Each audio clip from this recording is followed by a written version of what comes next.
metr, 55 metr enliyində küçələrdir. Şəhərdə hörümçək toru görməyəcəksiniz. Ağdam bazarının yeri nəzərdə tutulub. Seyidli kəndi şəhərin bir məhəlləsidir. Maksimum 9 mərtəbə. Hal-hazırda bəli belədir. Kəndin tikintisinə artıq başlamış. Bu gün dövlət buranı -1-dən bərpa eləyir.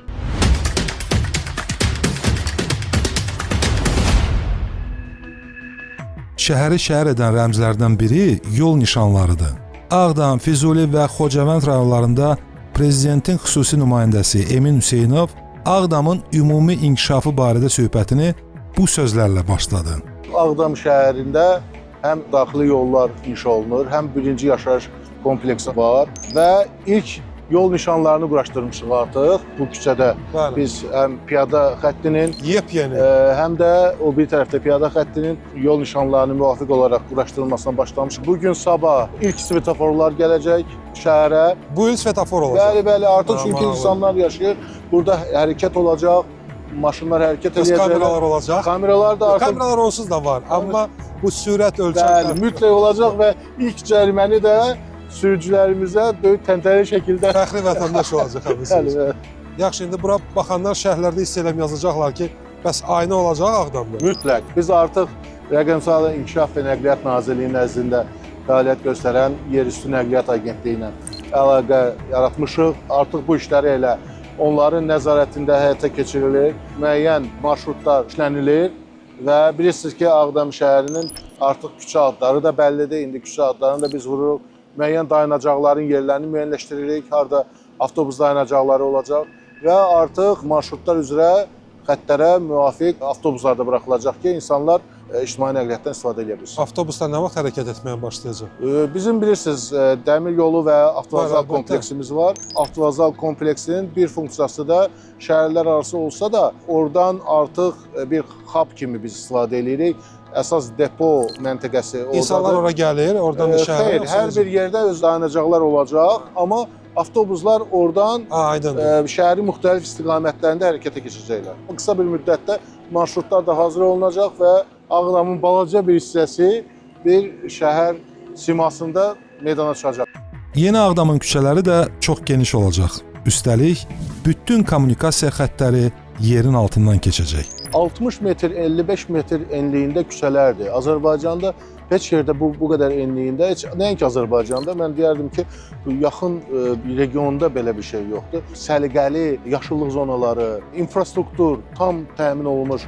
Şəhərdə hörümçək toru görməyəcəksiniz. Küçədən kabel keçməyi, hava yolu ilə kabelləri görməyəcəksiniz. Çünki bütün kommunikasiya xəttləri yer altından keçir. Artıq onlar çəkilib. Bilirsiniz ki, şəhərdə daxili yolların tikintisi də paralel olaraq davam edir. Faktiki olaraq biz gözəl, səliqəli, Ağdamın adına uyğun olaraq bəyaz çalarlı bir şəhərin şahidi olacaq. Gözəl şəhərin şahidləri məşhur Ağdam bazarına da gedə biləcəklər.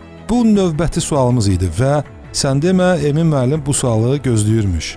Baş planda da var, onun yeri nəzərdə tutulub. 2-ci yaşayış məhəlləsi ilə 5-ci yaşayış məhəlləsinin arasında onun üçün müvafiq yer ayrılıb. Sözsüz ki, bu adından da göründüyü kimi bu daha çox özəl investisiya obyektidir. Mən sizə deyim ki, səbirsizliklə gözləyirik ki, özəl sektorun nümayəndələri bu təşəbbüslə çıxış eləyəcəklər və Ağdam bazarının tikintisini özlərlərinə götürəcəklər. Bunun üçün də müraciət etməlidirlər nümayəndəliyə. Bəli. Ümumiyyətlə işğala qədər ki, Ağdam şəhərinin ərazisi 700 kvadrat kilometr idisə, yeni baş plana əsasən bir neçə kəndin şəhərlə birləşdirilməsi nəticəsində indi bu rəqəm 2000 kvadrat kilometrə bərabərdir.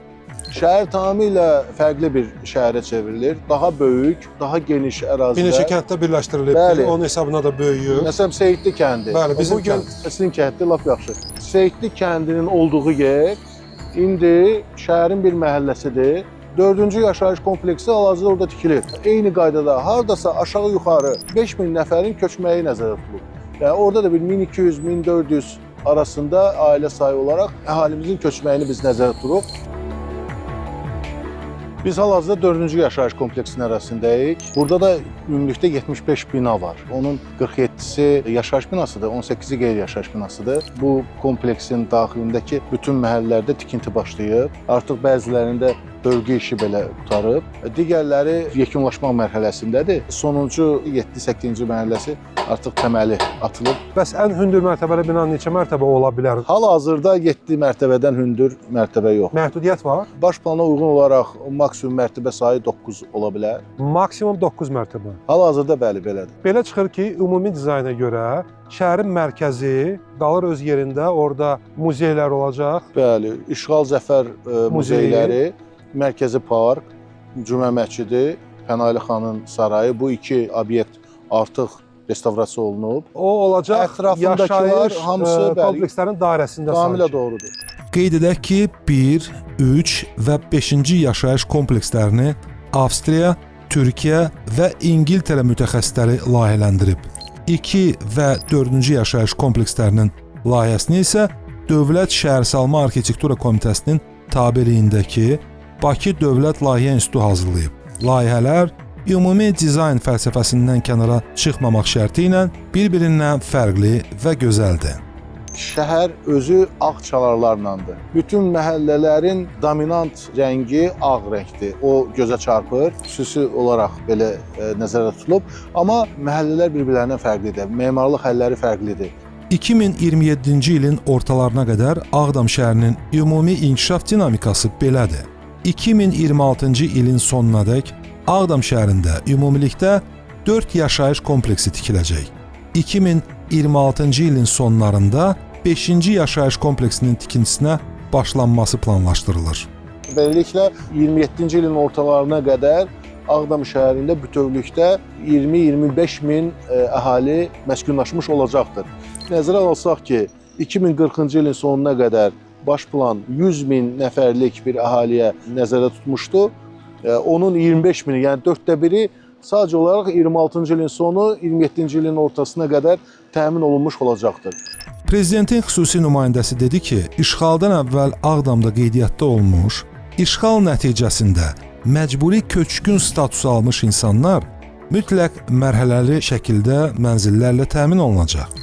Özəl şirkətlərin inşa etdiyi binalardan isə Ağdamlar da daxil olmaqla bütün ölkə vətəndaşları mənzil ala biləcək. Bu, artıq onların şəxsi seçimidir. Ağdam sakinlərini ən çox maraqlandıran suallardan biri də belə səslənir. Mənim 2 sotda şəhərin mərkəzində bir yerim olub, evim olub, mən orada yaşamışam. Çox verilir bu sual, bəli. Bu bir nömrəli sualdır, görəsən. Bəli, bir nömrəli sual. Ən azından üçlükdədir. Bəli. Bu suala bugün necə cavab verək? Hər bir Ağdamlı Ağdama köçə biləcək. Bunun üçün dövlət onlara hər cür şərait yaradacaq. Vaxtı ilə burada 42 min adam yaşayıb. Biz nəzərdə tuturuq 100 min adam yaşasın. Bizim sadəcə olaraq işimiz bu şəhəri bərpa eləməkdir.